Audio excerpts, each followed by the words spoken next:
పిల్లలకి ice cream బయట కొని పెడుతున్నారా? అయితే ఒక్కసారి ఈ వీడియో చూడండి. ఈ వీడియో మీకోసమే. పిల్లల ఆరోగ్యాన్ని మీ చేతులారా మీరే పాడు చేస్తున్నట్లు.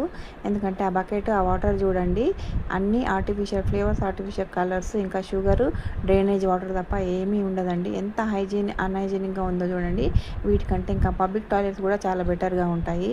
ఇంకా కొంచెం మనం కష్టం అనుకోకుండా ఇంట్లోనే పిల్లలకి హెల్తీగా మనం ఐస్ క్రీమ్ చేసి పెట్టొచ్చండి. కొంచెం మన టైం కాదనుకున్నామంటే హెల్తీగా తయారు చేయొచ్చు. ఎందుకంటే మనం దీంట్లో షుగర్ ఏం వేయకుండా పిల్లలు పెద్దలు ప్రతి ఒక్కరూ తినేలాగా, ఇంకా హెల్తీగా ప్రిజర్వేటివ్స్ ఏమీ లేకుండా మనం ఇంట్లోనే తయారు చేసుకోవచ్చండి.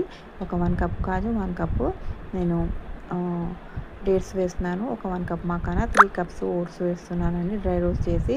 ఇందులోనే మీరు తగినన్ని పాలు పోసుకోండి. అది బాగా నానిన తర్వాత హాఫ్ అన్ అవర్ తర్వాత బాగా మిక్సీ పట్టండి మెత్తగా. దాంట్లోనే 2 టేబుల్ స్పూన్ కోకో పౌడర్, ఇంకా చాకో చిప్స్, వెనిలా ఎసెన్స్ వేస్తున్నానండి. ఇవంతా బాగా మిక్సీ పట్టేసి చాకో చిప్స్ కూడా యాడ్ చేసుకొని ఇంకా 5 to 6 అవర్స్ మీరు ఫ్రీజర్లో పెట్టుకోనంటే హెల్తీగా ఇంట్లోనే మనము పిల్లలకు మనము ఐస్ క్రీమ్ తయారు చేసి పెట్టచ్చండి.